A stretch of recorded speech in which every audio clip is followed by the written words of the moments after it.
This episode of Drummer's Commentary is brought to you by DistroKid. Click the link in the description to get 7% off your first year's membership. What's going on, everybody? It's Pat, and welcome back to another episode of Drummer's Commentary, the series where I watch amazing drum performances and break them down a bit for you. Now, be warned, this is not a regular old React video. I see no point in just me watching somebody else's content and just going, wow, that was awesome. You can go watch the original video if you just don't want to hear people talking over stuff.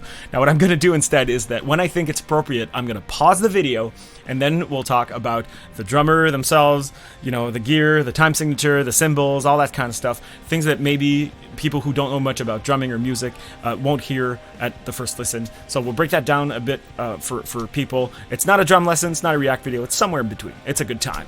But first, I want to tell you about DistroKid, the sponsor of this video. DistroKid is an amazing distribution platform that I use all the time to upload my music, to publish my music to all the streaming platforms, including iTunes, Spotify, TikTok, all that good stuff. It's amazing. What I love about DistroKid is that all I have to do is pay a single monthly fee and I can upload as much content as I want. I used to use another platform where I had to pay every time I wanted to upload a single and pay every time I wanted to upload an EP, and it actually held me back from releasing stuff because it was honestly kind of expensive.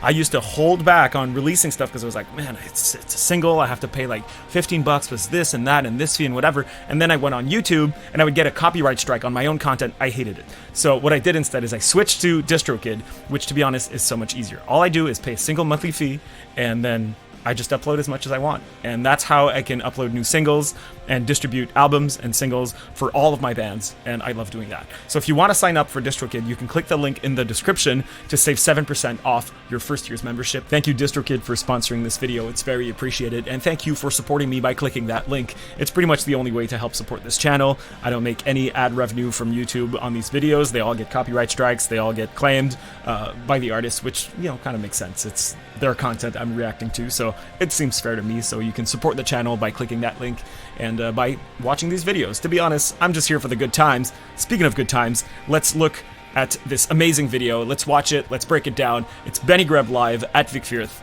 Let me activate super commentary vision right here. Let's play this video and listen.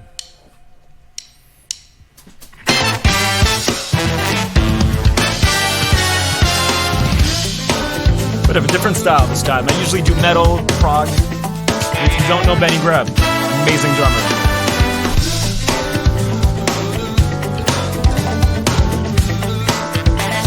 Let's let it roll for just a little bit and I'll stop in a second. Already have plenty to say about this.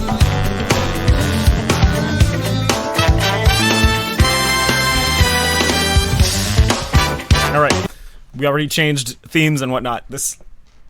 I love this. This is amazing. Let me tell you why. First of all, Benny GREB, amazing drummer, has a Good Drums pack out, by the way, if you want to check that out. I'll put that link in the description if you want to go and download that. Amazing drum sounds. But what I love about Benny GREB is that he is extremely tight, a wonderful player, great technique, and the drum, he's probably a tall guy. I don't know how tall he is, but the drum is so low and he feels so ergonomic. And I love stacks. If you don't know what stacks are, they're basically just stacks of cymbals. A hi-hat is a form of stack, but what I mean by stacks is when you take two cymbals and you put them like the same orientation together and you get these trashy sounds. And in last week's video, I was talking about Mike Portnoy's Max stacks, and we have kind of the same thing here on the right where he's using it as a hi-hat, but it just frees everything, sounds kind of trashy. I love that. Super groovy song. Let's keep going.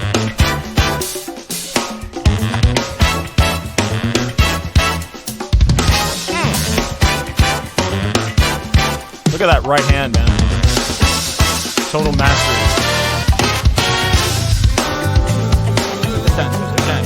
Playing that with the right hand. And little accents there. It's got 3 hi-hats, man. You'll notice he doesn't have any washers or bushings or nuts on his cymbals.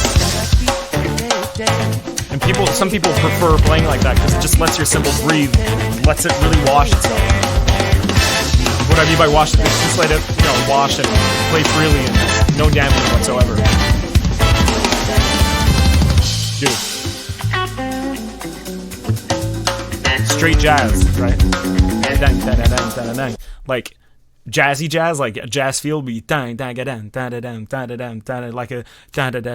where the eighth notes aren't straight, they're not equal, right? I see it as a rolling egg where it goes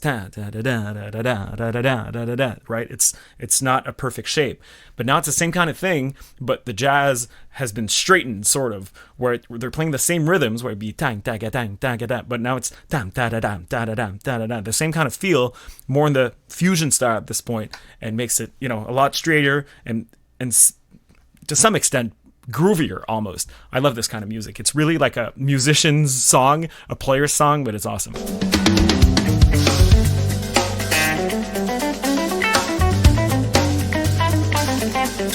Also very dynamic. Look at, we're talking about stacks. Look at right there.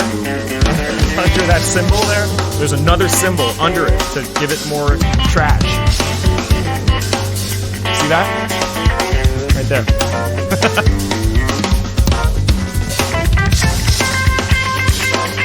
Very dry cymbals. They're not like super washy. They don't have a lot of sustain. Very fashionable.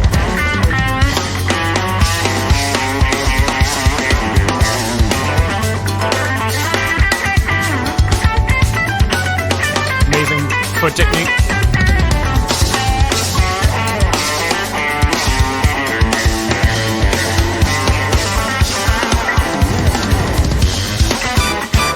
Now they're back to themes. So basically, they did the theme once, they go to a chorus, and then some guys exchange solos, and you can see that he's listening, and he's very dynamic. So when they're in the verse or the chorus, they're playing very loud and whatever, and a good drummer, for me, in this style of music, will always be listening.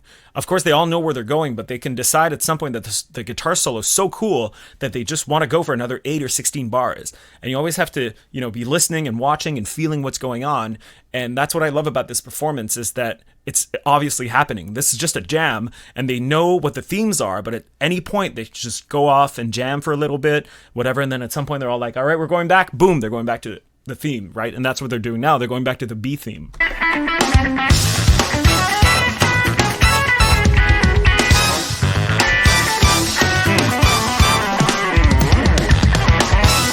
Two snares, right? One on the middle, one on the left here.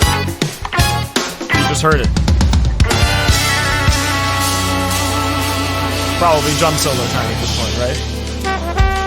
Ooh, change feel, right?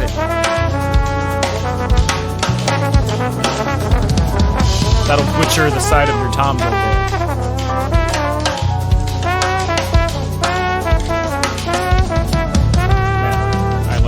I hate to interrupt it, but when I studied the drums in college, when I studied Brazilian rhythms and African rhythms and all that, we would do that. There's a lot of techniques where you just hit the side of your floor tom to mimic one of the percussion instruments, which I forget. If you know what it is, put it in the comments. But there's a lot of tapping and getting all different kinds of notes from your drums. You don't have to always just hit the skins or the cymbals. You can hit the skins and cymbals in a different way, and you have all this metal and all this wood and plastic everywhere. You can also hit that stuff, and it sounds pretty cool, and that's what he's doing now. And just by having a second snare and 2 other hi-hats, he has so much more color and possibility just to play the drums, right? There's a big, fat, low tunes, dry snare drum here for accents. There's his main snare, and then there's a main hi-hat, and then there's just hi-hats that are either smaller, trashier, and it's super creative. It just gets you, more possibilities. It's like you had more pedals on your pedal board, but in this case, it's for drums, right?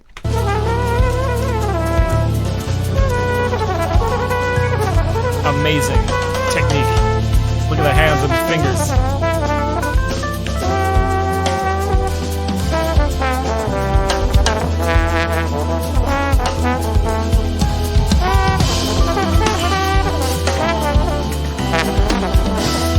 For the record, I can't play any of this stuff. This is way too advanced.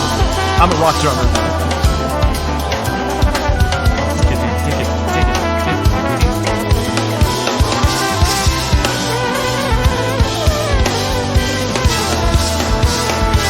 Up now. Drum solo. Probably still in click.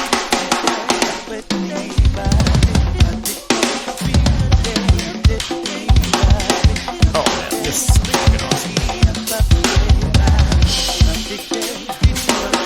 he's hitting hard.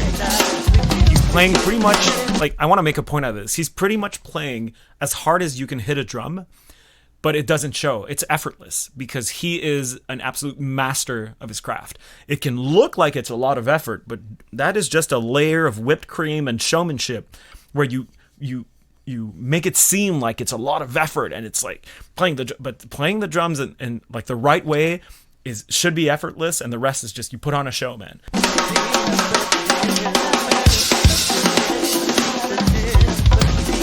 I mean,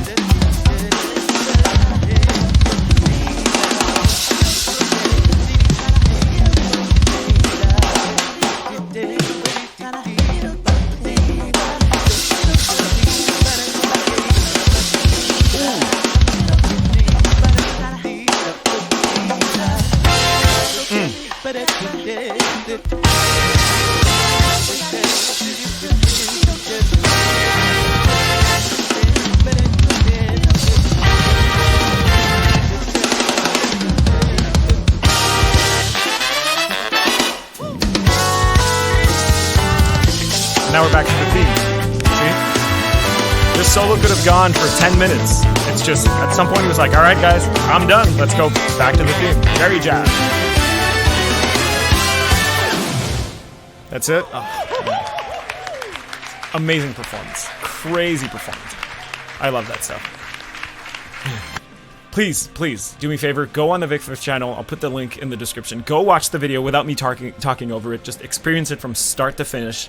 It's an amazing performance. Benny GREB is a great drummer. Very inspiring. Makes me want to go and practice a bit more.